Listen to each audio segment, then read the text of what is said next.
Welcome to Chapter 7, Periodic Properties of the Elements. The elements in the same group generally have similar chemical properties. Properties are not identical, however.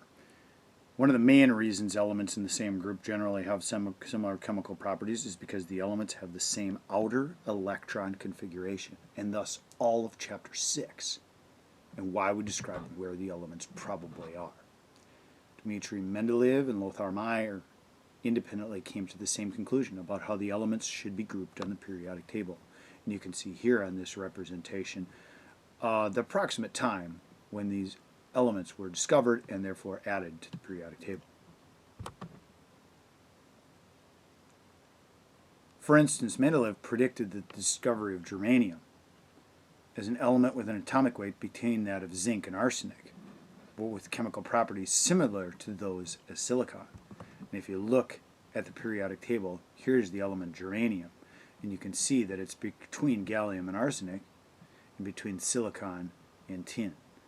And he predicted that the properties would be right between there. And since it's called the periodic table, it turned out that it was fairly similar. In this chapter, we'll rationalize observed trends on the periodic table in terms of sizes of atoms and ions, ionization energy, and electron affinity. We'll talk about why these trends take place, and you, as a student, need to not only know and memorize what those trends are, but you have to be able to explain why the trends happen. Most importantly, of all things, know why these trends occur. First and foremost, before we can rationalize the trends, we need to talk about a basic concept that actually governs almost all of the trends on the periodic table. This basic premise is called effective nuclear charge. In an atom with more than one electron, electrons are both attracted to the nucleus and repelled by other electrons. You can see the nucleus has a positive charge right here. These electrons are attracted to the nucleus, but they are also repelled by each other. Each electron sees or is attracted to an individual proton inside the nucleus. And you can think of it as like a one-to-one electron to proton attraction. The problem is that not every electron has a clear view or a clear look to be attracted to a proton. Sometimes there are electrons in the way. The nuclear charge that an electron experiences depends on both factors, whether they're repelled by electrons and whether they're attracted by various neutrons. The effective nuclear charge is symbolized by the letter Z with a little EFF. And there's actually a mathematical equation there that you can find that. Generally, though, we can say that the effective nuclear charge is equal to the number of is equal to the number of protons, and therefore, if there are 11 electrons, there's 11 protons, and so each electron sees a proton. But as I said before, there's a problem with that. Because this electron that's further away from the nucleus might not clearly see the proton that's in the nucleus because it's shielded by all these electrons around the outside. That throws a monkey into the wrench. No, a monkey wrench. Into the electrons seeing a one-to-one effective nuclear charge all the time. Keep that in mind. That more protons, more effective nuclear charge. Further away, though, that the electron is, the less the effective nuclear charge might be, a one-to-one ratio. Okay, that concept behind us. Now we're going to take a look at three different trends on the periodic table. The first being the size of an atom. Size of an atom is defined as the atomic radius, which is 1/2 the distance between two covalently bonded nuclei. You can see right here. Here's the distance between two nuclei. Find half of it, and it's known as the bonded atomic radius. Bonding atomic radius tends to decrease from left to right across the row due to the increasing effective nuclear charge, and increase from top to bottom of a column. Increase from top to bottom of a column due to the increasing value of the principal quantum number. So you can see here that atomic radius increases as you go down, and it increases as you go to the left on a particular period. That's because there's less protons over here in K than there are in krypton, and both have the same number of or the same levels of electrons around there, around the nucleus. Well, what about ions? Ions, remember, are things that gained or lost electrons. So if you look at group 1, for example, they usually want to lose an electron and become a positively charged ion. When they lose an electron, they become smaller. Makes sense. You lose an electron, you get smaller. If you look at negative ions, like oxygen and fluorine, for example, those over in group 6 and 7A, ones way on the right-hand side of the periodic table, generally want to gain electrons. And when you gain electrons, you get bigger. It makes sense. So the general rule is if you gain an electron, you get bigger. If you lose an electron, you get smaller.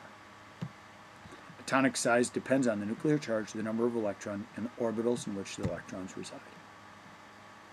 Cations are smaller than their parent atoms. The outermost electron is removed and the repulsions are reduced. Anions are larger than their parent atoms because electrons are added and the electron repulsions are increased. Ions increase in size as you go down a column due to the increasing value of the principal quantum number, or the values of n, which gives you more shells of electrons. And in an isoelectronic series, ions have the same number of electrons. Ion size decreases with an increasing nuclear charge. And so, going back to this term once again, iso, meaning same number of electrons, the size decreases as the nuclear charge increases. So if you look at it from lithium over to fluorine, and if you look on your periodic table, you'll notice fluorine has more protons than does lithium. And so you can see that the atomic size of the ions right here for oxygen and fluorine gets a little bit smaller than oxygen because it has more protons in the nucleus. Lithium to boron as an ion, you'll notice, decreases because boron right here has a few more protons in the nucleus. Second trend to rationalize besides size is something called ionization energy. Ionization energy is defined as the energy required to remove an electron from the ground state of a gaseous atom or ion. Notice it said gaseous, and notice it said ground state. The first ionization energy is the energy required to remove the first electron. Second ionization energy is the energy required to remove the second electron. It requires more energy to remove each successive electron. When all valence electrons have been removed, the ionization energy takes a quantum leap. Back up here a second. They used this term, valence electrons. Valence electrons are the s and the p orbital electrons of the highest energy level. So they're the ones furthest away from the nucleus. Once you remove all those valence electrons, you now have a noble gas configuration. And once you have that noble gas configuration, the atom does not want to lose electrons anymore, and it takes a lot of energy in which to remove it. These I's right here, I1, I2, I3, I4, stand for ionization energy 1, removing one electron. Ionization energy 2, removing a second electron. Ionization energy 3, removing a third electron, etc., etc., etc. And you can see here, just going across a period 3, going from sodium, magnesium, aluminum, silicon, you can see that it takes a quantum jump right here from first to second ionization energy, because after you remove one electron from sodium, it now looks like the noble gas neon. Once you remove 2 electrons from magnesium, then it also looks like the atomic, the noble gas neon, and therefore it has a huge ionization energy. Look at sulfur, same kind of thing. Once it gets to its 7th ionization energy, it will all of a sudden look like neon. General trend is that as one goes down a column, less energy is required to remove the first electron. For atoms of the same group, the effective nuclear charge is essentially the same, but the valence electrons are farther from the nucleus. And so you can see that as you move down this group right here, noble gases, it's easier to remove electrons from xenon than it is from helium, because the electrons are further away from the nucleus in the xenon than they are from the helium. Generally, as one goes across the row, it's harder to remove an electron. As you go from left to right, the effective nuclear charge increases. And so it's harder to remove an electron from neon than it is from lithium, because neon has way more protons in its nucleus than lithium does.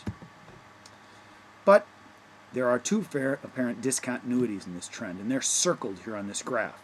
Notice how the trend is generally upward, but there's some jagged lines in here. Some jagged lines in here. Some jagged lines in here. What are those? The first occurs between groups 2A and 3A. And so it occurs between, in the second period anyway, between beryllium and boron. In the third period it occurs between magnesium and aluminum. That's right here on this little graph. Right here on this little graph. Why does that happen? Because an electron removed from the p orbital rather than the s orbital is a lot easier to do, because the electron is farther away from the nucleus and there's only a small amount of repulsion by the s electrons. And so it's easier to remove an electron from an element, say for instance boron, than from beryllium, because boron's outer shell most electron right here, this element right here, is in the 2p orbital. Here, this one right here is actually the element aluminum, and its most outer shell electron is in the 3p orbital, and it's more difficult to remove one from magnesium right here because it has a full 3s orbital. Same discontinuity occurs here. The second occurs between groups 5 and 6a, and so in this case, in the second period, it occurs between nitrogen and oxygen, and here it occurs between phosphorus and sulfur. This is because nitrogen, element right here, has a half-filled sublevel. The 2p orbital would have 3 unpaired electrons, 1 in each orbital. The oxygen now has 1 extra electron paired up, and it gets lots of extra repulsion from the other electrons. Down here, the same thing occurs between phosphorus and sulfur. And so it's easier to remove that 1 electron from sulfur than it is from the half-filled p orbital of phosphorus. Last trend to rationalize is something called electron affinity. Electron affinity is the energy change accompanying the addition of electron to a gaseous atom. Notice both ionization energy and electron affinity dealt with the gaseous atom, and they both dealt with the energy change, which is, in our terms, since we studied chapter 5 already, the enthalpy change, either the gain or loss of energy. In the case of electron affinity, lots of times it's negative because it's energy that's released when it gains an electron. In general, the electron affinity becomes more exothermic as you go from left to right across a row. Notice from lithium over to fluorine here, as you gained an electron, generally more energy was given off. More energy, weird discontinuity, more energy is given off. You can see that it kind of generally increases, generally becomes more exothermic. Remember, exothermic means negative. Once again, there are two discontinuities, and the discontinuities happen to be almost in the same place. Notice these are positive enthalpies right here. These, well, aren't very, this one's positive, and then these are, not nearly as exothermic. And the reason for that, again, is the same electron configuration problems that we talked about with ionization energy. The first pair happens between these two groups, and an electron would have to be added into the p orbital here for beryllium or magnesium or calcium. The electron is further away from the nucleus and it feels the repulsion from the s orbital, so it's harder to add an electron to it. The second happens between group 4a and 5a, and they have no empty orbitals here. No empty orbitals right here. Remember, they all have 1 electron in their orbital, and so the extra electron must go into an occupied orbital, creating more electron repulsion. Now let's take a look at some other properties on the periodic table and how they relate to one another. First of all, the property of metals, nonmetals, and metalloids. Metals are on the left side of the periodic table, left of this staircase right here. Nonmetals are on the right-hand side of the periodic table, and they're in kind of a lightish bluish-green color. The metalloids border this stair step. And notice that aluminum is a metal, even though it borders the stair step. It is an exception, polonium as well. The only metalloids really are boron, silicon, germanium, arsenic, antimony, tellurium, and I believe that's astatine. Oh, one more thing. Notice that metallic character increased as you go to the left on the periodic table and as you go down. So where's the most metallic elements? Down here in the lower left-hand corner. Why is that important? Well, here's properties of metals versus nonmetals. And things that are more metallic have more of these properties than others. They're shiny, they're lustrous. Solids, they're malleable, they're ductile. Malleable means you can hammer them into really thin sheets. Ductile means you can draw them into wires. They're good conductors of heat and electricity because they've got lots of free electrons. Most metal oxides are ionic solids that are basic, and they tend to form cations in basic solution. Cations in solution. Nonmetals don't have luster. In other words, they're not very shiny. They're usually brittle, and some are soft. They're poor conductors of heat and electricity, and most nonmetal oxides form acidic solutions. They tend to form anions or oxyanions in aqueous solution. You should memorize those differences between metals and nonmetals. Metals tend to form cations, nonmetals tend to form anions. You can see right here some common charges for cations, some common charges for anions. Metals tend to be lustrous, malleable, ductile, and good conductors of heat and electricity. Compounds formed between metals and nonmetals tend to be ionic. In other words, there's not very much sharing of electrons in those substances. Metal oxides tend to be basic. Nonmetals are dull, brittle substances that are poor conductors of heat and electricity. They tend to gain electrons in reactions with metals to acquire noble gas configurations of electrons. Nonmetals are substances containing only nonmetals. Substances that containing only nonmetals are called molecular compounds. This is carbon dioxide, CO2 right here in its solid form. Some metalloids have characteristics of metals, some have characteristics of nonmetals. For example, silicon looks shiny, but it's brittle and a fairly poor conductor. They call it a semiconductor. Let's take a look at a few group trends. First of all, the alkali metals, or group 1 metals, are soft metallic solids. Notice they're cutting this metal with a knife right here. They're found only as compounds in nature. They have low densities and low melting points. They also have low ionization energies because their electrons are held fairly loosely. They're the only electron in their highest energy level. Alkali metals have famously exothermic reaction with water because they create hydrogen gas by displacing the hydrogen in the water and therefore causing it to ignite and explode because it creates a lot of heat. Alkali metals, except for lithium, react with oxygen to form peroxides, and rubidium, potassium, and cesium also form these things called superoxides, where oxygen goes from a 0 oxidation number to a 1/2 oxidation number, one of the strangest oxidation numbers you will see. They all produce bright colors when placed in a flame. Here's lithium, here's sodium, and here is potassium with their characteristic flame test colors. Alkali earth metals have higher densities and higher melting points than alkali metals. They also have low ionization energies, but not as low as alkali metals. Calcium, strontium, and barium in their metallic form can react with water, but not beryllium or magnesium. The others readily react with water, as I just said. Reactivity tends to increase as you go down a group because the electrons become further away from the nucleus. Group 6, let's talk about the oxygen group. Oxygen, sulfur, and selenium are nonmetals, whereas tellurium is a metalloid and reactive polonium is a metal. Notice how you go as a transition from pure nonmetal guys, oxygens, to one that's a metal, polonium. Oxygen has 2 allotropes, O2 and O3, also known as ozone.